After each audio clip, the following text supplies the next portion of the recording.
नमस्कार। बहुत सारे पेशेंट आजकल पाइल्स की तकलीफ़ लेकर के आते हैं और वास्तव में ये एक बड़ी परेशानी है। बहुत सारे लोग इस परेशानी से पीड़ित भी हैं, लेकिन कहीं न कहीं थोड़ी-सी लोक लाज, शर्म के कारण लोग अपनी इस परेशानी को बताने के लिए शर्माते हैं, हिचकिचाते हैं और फिर होता ये है कि वो इस तकलीफ़ को इधर-उधर ढूँढते रहते हैं, सोशल मीडिया के माध्यम से, यूट्यूब के माध्यम से अपना इलाज खोजते हैं और इन सब चीज़ों के चक्कर में वो अपना समय बर्बाद करते हैं और समय के साथ फिर उनकी परेशानी बढ़ जाती है और फिर आगे चलकर उनको बहुत सारी परेशानियों का सामना करना पड़ता है। पाइल्स वास्तव में मलद्वार या जिसे हम एनल रीजन कहते हैं, यहाँ की जो खून की नलियाँ होती हैं, जब ये खून की नलियाँ लगातार पड़ने वाले प्रेशर के कारण धीरे-धीरे फूलती हैं और ये फूल कर जब बहुत ज़्यादा मोटी-मोटी हो जाती हैं, जिन्हें हम पाइल्स या फिर हीमोरॉइड्स कहते हैं। इन खून की नलियों के फूलने के कई सारे कारण हो सकते हैं, जैसा मैंने बताया कि ये प्रेशर के कारण फूलती हैं। तो ये प्रेशर लगातार कब्ज बने रहने के कारण हो सकता है या लेटरिन जब ठीक से नहीं हो रही होती है और व्यक्ति अनावश्यक रूप से प्रेशर लगाकर मोशन करने की कोशिश करता है, उस वजह से हो सकती है। कई लोग ऐसे हैं जिनका प्रोफेशन ही ऐसा है, जिन्हें दिन भर एक जगह बैठे रहना होता है, जैसे व्यापारी वर्ग के लोग, दुकानदारी करने वाले लोग, तो ऐसे व्यक्तियों में भी पाइल्स की समस्या बहुत ज़्यादा देखने को मिलती है।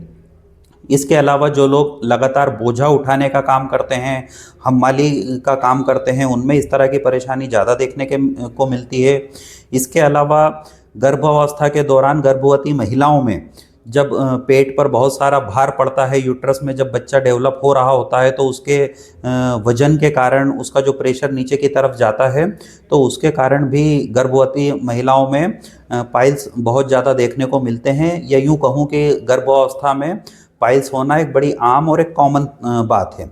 लेकिन जब ये तकलीफ़ लगातार धीरे-धीरे बढ़ती जाती है, तो फिर इससे व्यक्ति को बहुत ज़्यादा परेशानी होती है। आयुर्वेद में पाइल्स को लेकर कहा गया है कि आरिवत प्राण शृणोति इति अर्षः, यानी कि जो आरी के समान प्राणों को काटता है, कष्ट पहुँचाता है, उसे अर्श कहा जाता है या पाइल्स कहा जाता है। तो इसके फिर अलग-अलग इलाज होते हैं। कई लोग ये समझते हैं कि पाइल्स हो गया है तो अब इसके लिए ऑपरेशन ही कराना पड़ेगा। वो लोग सर्जन के पास जाते हैं और उसकी सर्जरी कराते हैं। लेकिन देखने में ये मिलता है कि जो खून की नलियाँ उस समय ज़्यादा तकलीफ़ दे रही होती हैं या बहुत ज़्यादा फूल गई होती है, उन्हें तो सर्जन काट कर हटा देता है।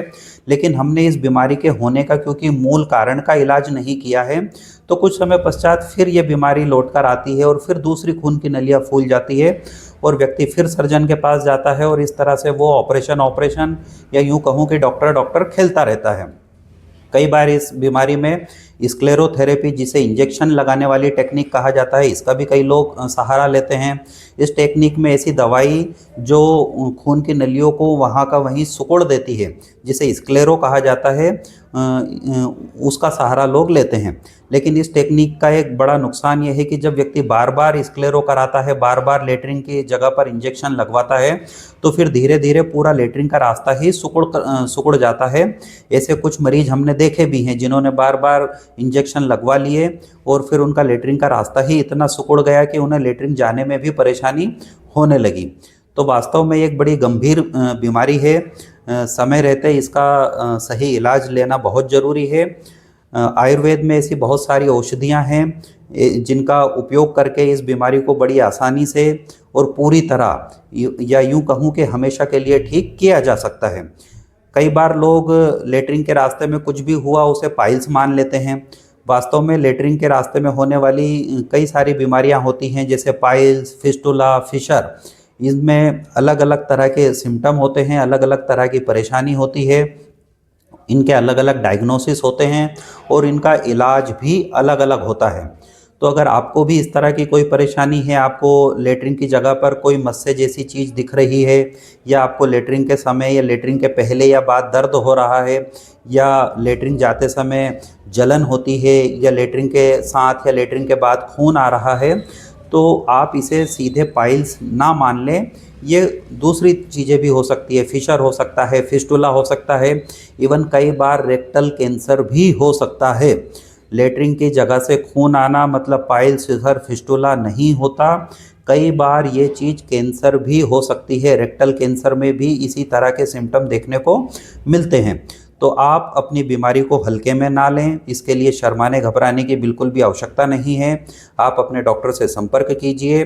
निश्चित ही आप बड़ी आसानी से, जब आप शुरुआती समय में ही आप इसका ट्रीटमेंट लेंगे तो बड़ी आसानी से आप ठीक हो जाते हैं, और ऐसे कई मरीजों को हमने ठीक किया भी है। तो उम्मीद करता हूँ आपको आज की ये जानकारी पसंद आएगी। धन्यवाद। जय धन्वंतरी, जय आयुर्वेद।